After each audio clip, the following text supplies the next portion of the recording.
You've made a huge mistake.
Look!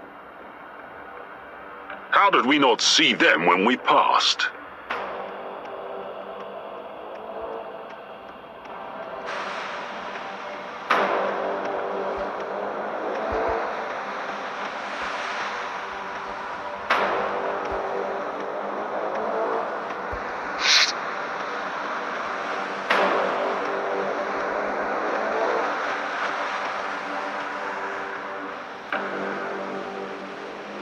Hey, you, stop. You've made a huge mistake.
You've made a huge...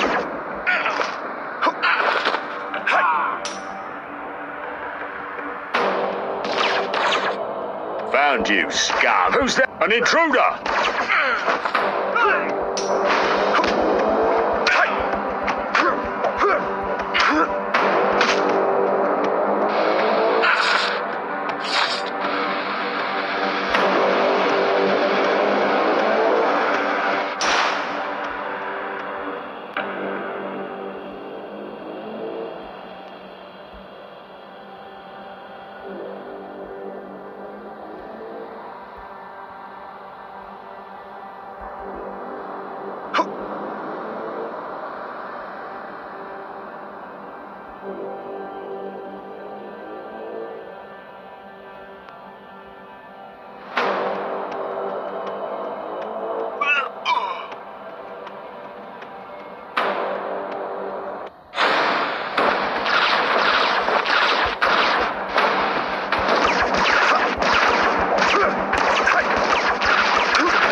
Inquisitor Eisenhorn. And you are? Sergeant Neil Juris, 2nd Battalion, 50th Gudrunite Rifles. Sir, is the fleet here? Have they found us? Appraise me, quickly and briefly. We were mustered to the frigate Exalted, waiting to ship out. When we ran from Gudrun High Anchor, then Captain Eastrom told us all Gudrun had fallen and we were relocating. And then? 30 weeks in transit to get here. The moment we arrived, we knew something was wrong. We protested, demanding to know what was happening. They called it dereliction and sent dozens to the firing squads. We were given a chance to follow orders or die. Not much of a chance. No, sir. That's why I tried to get the men out. We broke and ran. Once we got in there, once they were busy, they came after us to hunt us down. Tell me what you saw. They deployed us from the ships along this beach as an escort detail for the main party. What of the cargo? The cargo? Nothing. In the main party was the captain, Lord Glor of Gudrun, a merchant, an ecclesiarch, and a great and terrible warrior that they tried to keep away from us regular troops. Then what? We advanced. It seemed to me that they knew where they were going. Things changed as we went further in. It got darker and warmer, and it was hard to negotiate the way as if... As if what? We couldn't judge distances. Sometimes it was like wading through hot wax. Sometimes we could barely slow ourselves down. Some of the men panicked. We found polygons like these on the beach. There were rows of them, aisles marching away into the uplands. They were so irregular they disturbed the mind. They seemed to vary, to change. The ecclesiarch and the merchant seemed to be leading us. And there was another man, a tech priest type. Slim build, blue eyes. Yes. His name is Malahite. He played a part in choosing your path? Yes. They deferred to him on several occasions. Finally, we came to a plateau which seemed to be artificial in nature. We waited what seemed like hours, but it was impossible to tell because our chronometers had all stopped. Then there was some kind of dispute. Lord Glor was arguing with some of the others. I saw this as a chance. I got the men ready, nearly 90 of us, ready and eager to trust to chance and flee. All eyes were on the shouting match. The big warrior. God Emperor save me. He was shouting by then. I think the sound of his voice was what decided us. We slipped away in 2s and 3s from the back of the ranks, down the sides of the plateau, and ran back the way we'd come. And they discovered your escape? Eventually, and came hunting for us. The rest, you know.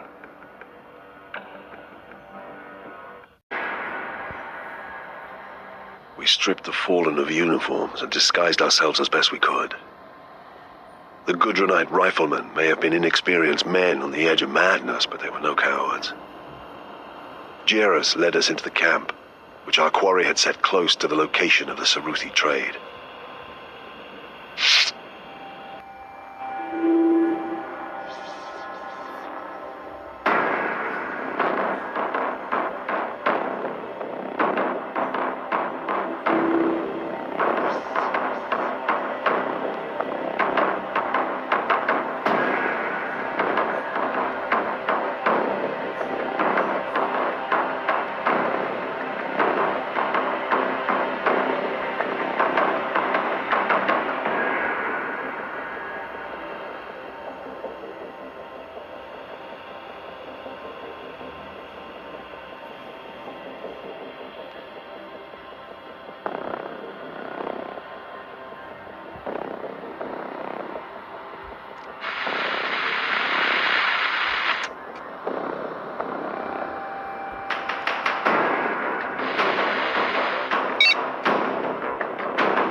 Wait for my signal.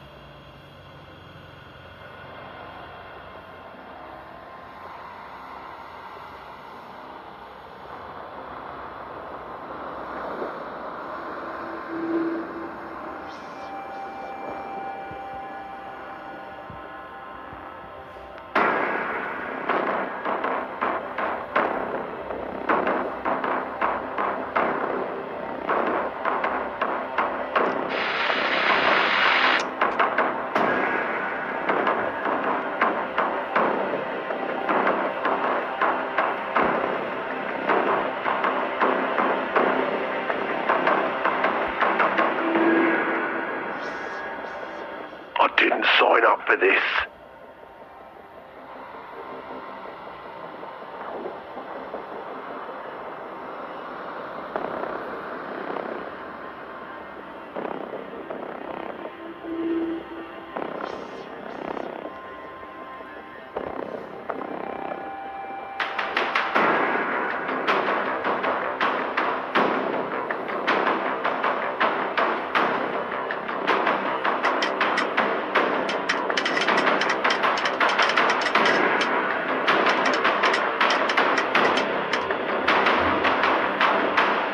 They were warped things. Warped from any civilized sense of grace, any human understanding of aesthetics. And in good faith, we have brought the properties as agreed. Attend to me. I confess that I was by then as afraid as those with me. I have seen horror, and horror itself doesn't terrify me. Nor indeed was there anything horrific about these beings. Alien, yes, and as a Puritan that was alarming. But objectively they were impressive, striking creatures. Assured, almost majestic.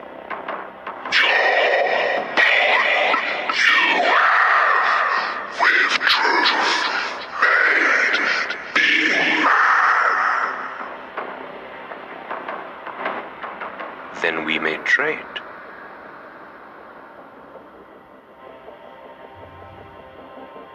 Well, Ecclesiarch, we need confirmation. The true matter is ours. The Necrotooth. They had the Necrotooth. It was now or never, I thought. Look out! They're attacking!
knew me.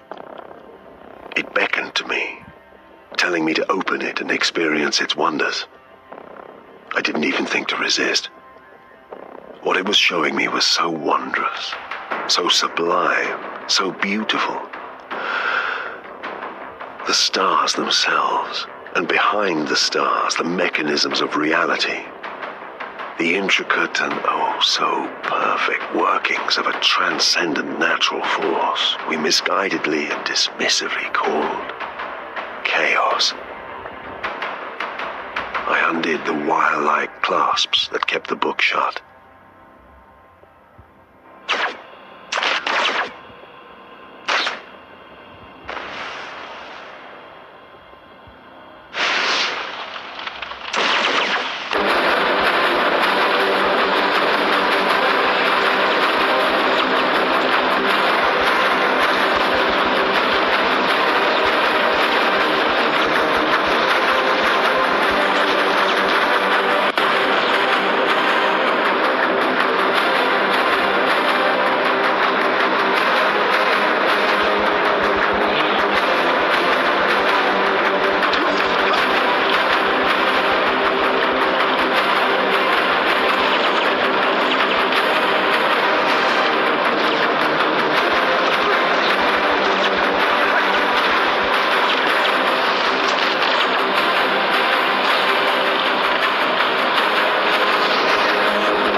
Forget what you came for, abomination. You counsel well, Inquisitor, for...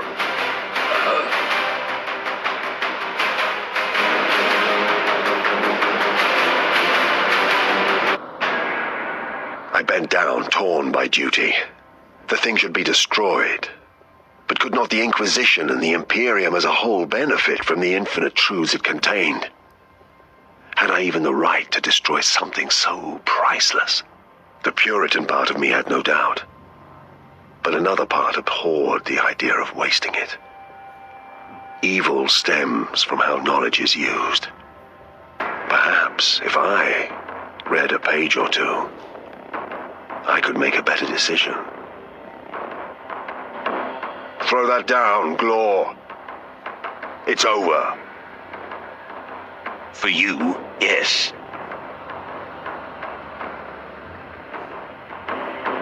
I shook my head to cast away the insidious thoughts. The last few pockets of fighting were playing out, and the Saruti had gone, taking even their corpses with them. It seemed to me the Gudrunites had overwhelmed the troopers by sheer numbers. Few figures were still standing, and I could see none of my companions.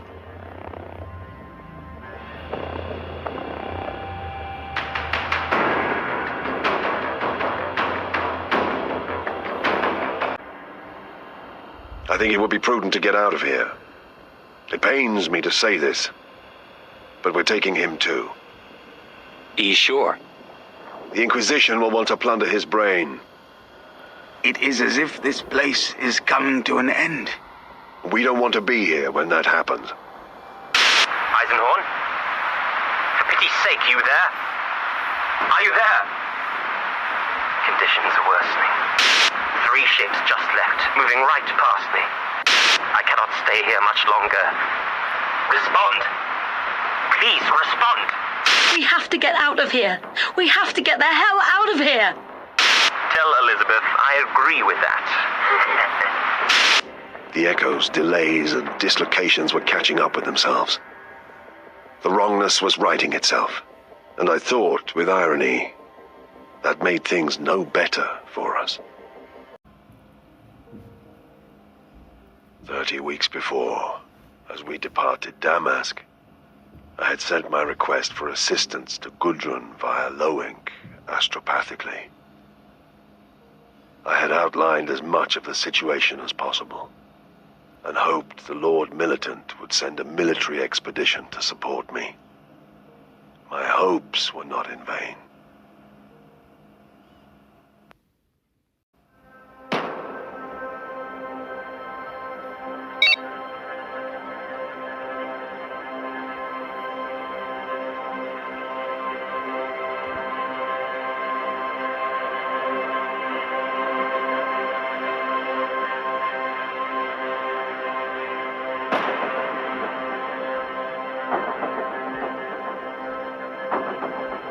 How goes the uprising? Well enough, Inquisitor. We understand the Lord Militant has declared the Helican Schism over and quashed, though pacification wars are still raging across Thracian. Losses? Considerable. Mainly to the population and materials of the world affected, though some fleet and guard units have taken a beating. Lord Glor's treason has cost the Imperium dear. Glor's treason has cost him his life. His body rots on a nameless world in the system behind us. Your master will be pleased.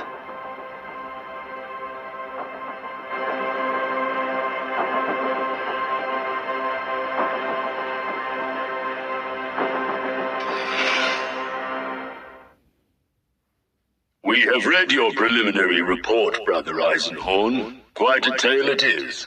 You pursued Glor's heretic fleet to this Emperor-forsaken outer world, certain that they planned to trade with the Xenos breed, an item whose very nature would threaten the safety and sanctity of our society. Indeed, Lord Brother. The aliens possessed a single copy of a profane and forbidden work we know as the Necrotooth. Is that confirmed, Brother Eisenhorn? Lord, it is. I saw it with my own eyes and felt its evil. The Saruthi came upon a lost copy thousands of years ago and agreed to exchange it with the Glor Cabal for certain artifacts of their own culture. Preposterous! The Necrotooth is a myth, and a wretched one at that. These twisted alien filth have fabricated this as a lure for the gullible heretics. It has always been plain that the stakes in this matter have been astonishingly high. Though I am shocked by Brother Gregor's news, I'm not surprised. Only an icon as potent as the Necrotooth could have set this bloodshed in motion. But the Necrotooth, such a thing. Were they successful, Brother Eisenhorn? No, Lord Brother, they were not. The aliens were driven off, and most of the heretics' advance guard, including Lord Glor and Mandragore, a blasphemous child of the Emperor allied to his cause, was slain. Some heretics escaped your purge. 2 key conspirators, brother. The traitor Gorgon Locke, who I believe was instrumental in forging the original contact between the Saruthi and Glor's Cabal, and an ecclesiarch named Datso, who I would see as the spiritual force behind their enterprise. They fled from the fight, rejoining the waiting elements of their fleet, and left this system. Destination? It is still being plotted, Lord Brother. Even if they're running, we cannot permit them to escape. They must be hounded down and annihilated. No one has asked the most important question of our heroic Brother Eisenhorn. What happened to the Necrotooth? I did what any of us would have done, Brother Molitor. I burned it. Emperor, save us. Enough! State your objection, Brother Molitor, quickly and simply. Eisenhorn must suffer our sternest censure for this act of vandalism. The Necrotooth may be a foul and prescribed work, but we are the Inquisition, Lord. By what right did he simply destroy it? The contents of the Necrotooth might have given us insight into the arch-enemy of mankind. Incalculable insight. Eisenhorn has disgraced the very heart of our sacred Inquisition. Brother Songard. My lord, I agree. It was a desperate and rash action by Eisenhorn. I may applaud his rigorous effort in thwarting Glor and his conspirators, but this erasure of occult law earned only my opprobrium. Brother Volk, what's it? Is this a court, my lord? Am I on trial? No, brother, you are not. But the magnitude of your actions must be analyzed and considered. Brother Volk? Eisenhorn was right. The Necrotooth was an abomination. It would have been heresy to permit its continued existence. Brother Endor. Gregor Eisenhorn has my full support. From your moaning, Molitor, I wonder what kind of man I'm listening to. A radical, certainly. An Inquisitor, I have my doubts. You knave! You horse and bastard knave! How dare you! Very easily. What secrets did you both think we could learn? Except perhaps how to pollute our minds and boil away our sanity. The Necrotooth has been forbidden since before our foundation. We need not know what's in it to accept that prohibition. Tell me, do you need to actually contract Ulrin's pox yourself to know that it is fatal? The objections of my brothers are noted. I myself commend Eisenhorn. Given the extremity of his situation, he made the best decision. Thank you, my lord. Let us retire now and consider this matter. I want to hear proposals for our next course of action in 4 hours. It didn't take long for the astronavigators to finish plotting the course of the heretic fleet. They were going to 56 Izar, a system deep in the heart of Saruthi territory. I decided to see if we could learn more from our captive, Malahite. I'm sorry, sir. This area is off limits. What? Don't be absurd. By order of the Inquisition, none may pass.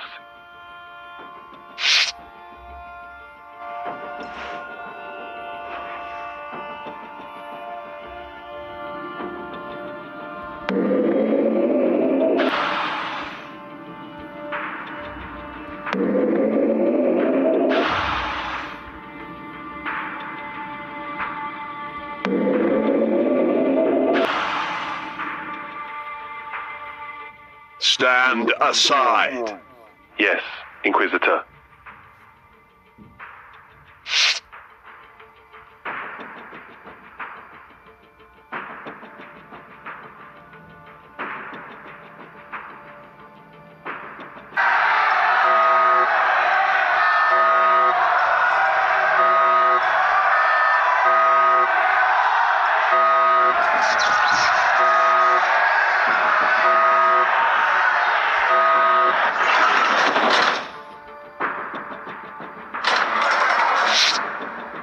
Another Inquisitor?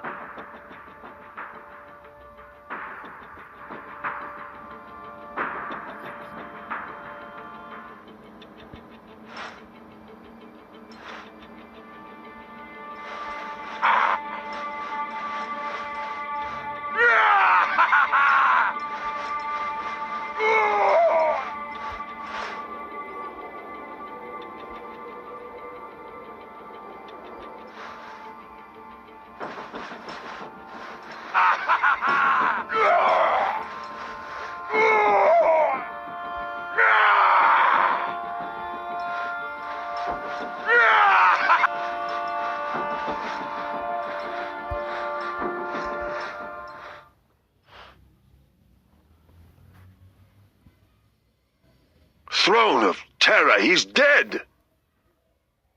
What in the name of the Emperor is going on here? I was concerned for your health, brother, the injuries you have suffered, your fatigue. Malahite had to be interrogated with all speed, and thought I would ease your burden by commencing the, Molitor! Malahite is my prisoner. Please, Inquisitor Eisenhorn, this is an unfortunate mistake. We will make reparations, Put away your weapon. Every inch of skin had been peeled from his body.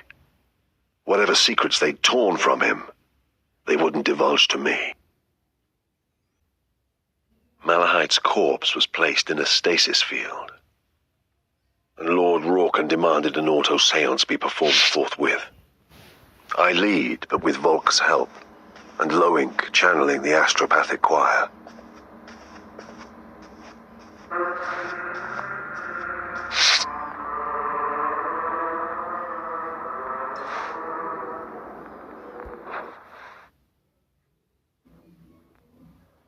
Malahite. Malahite. Come to us. Malahite, in the Emperor's name we command you.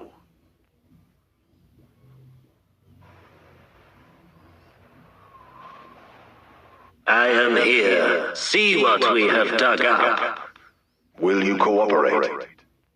I have not time. I must work.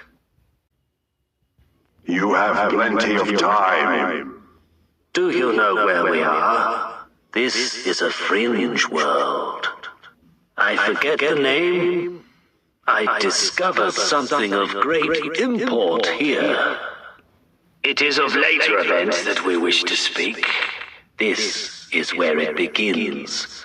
Glor will recruit me for this. Where will it lead? Tell us of the Saruthi. You can offer me nothing. I am dead. We can save you from the fate doomed to you by the House of Glor. The Saruthi. They had an empire, you know. Its history is related on these octagonal tiles. It was old and spanned 40 worlds when humans fleeing persecution on Terra unwittingly delivered them the Necrotooth. It warped them, infected their culture like a pathogen. Madness and civil war tore their civilization apart. They are corrupted as a species. There is no saving them, Inquisitor. Unlike the other harmless Xenos your ignorant order detests, the Saruthi truly are an abomination, a chaos breed. And their resources, their military capability? I have no idea. They abandoned spaceship technology centuries ago. The Necrotooth corruption made their technology redundant. They can undo the angles of space and time, slip between dimensions, and construct temporary four-dimensional environments. Like the one where the trade was to take place? Yes. They built the Tetrascape inside KCX-1288, specifically for us. How was the deal arranged? It is getting dark. We have only so much time to save your soul. How was the deal arranged? Locke, the rogue trader, he made contact with them. They agreed to trade in exchange for the return of artifacts and treasures from worlds they had abandoned and no longer had access to. But the Necrotooth must have been precious to them.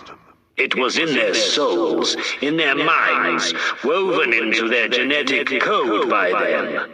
The book itself was incidental. Eisenhorn, something is not quite right here. But the Necrotooth is destroyed. The trade prevented, and House Glor is shattered and defeated. So why are Locke and Datso leading their fleet into Saruthi territory? Do you not feel the cold? What are they doing? Repairing the damage you've done. Their masters will not be happy. The children of the Emperor? Yes. They could not achieve their aims without that help, and now the children of the Emperor will be most displeased. How does one placate the damned? By obtaining another Necrotooth. Well done. Brains at last. The Saruthi happily traded back their human copy because they had their own. Bravo, Inquisitor. Eisenhorn, the sky. Now, are you men of your word? Can you save me from damnation? Eisenhorn!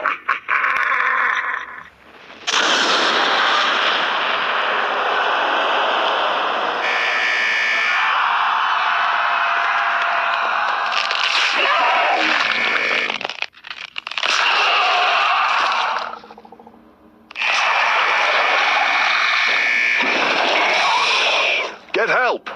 This chaos spawn must be purged.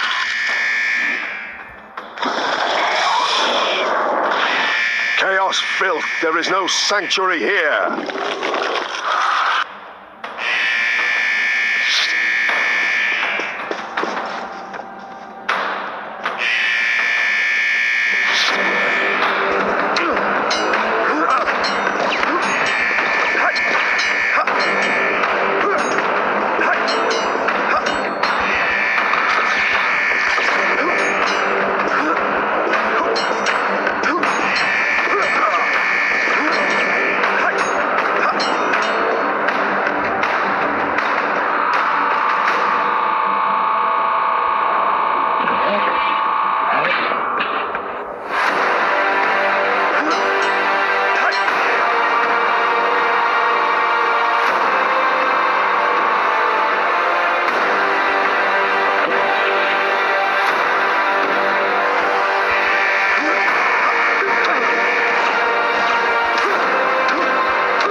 Escape me, abomination!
By the Golden Throne, I will commit you to the abyss.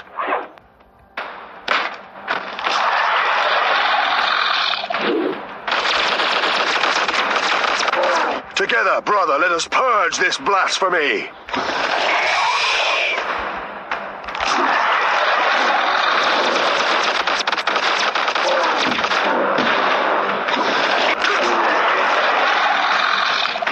Malachite cared naught for his soul. He wanted only revenge. And to hold us there long enough to unleash its instrument, the blighted spawn of chaos. Loink had not the strength for the astropathic rite, but his knowledge of my abilities had thrust that duty upon him. For this he died. That not more were killed is a miracle. I spent most of the 10-week journey recovering from the psychic exertion and wounds inflicted by that terrible episode. The others trained relentlessly in anticipation of the horrors awaiting us on 56 Izar.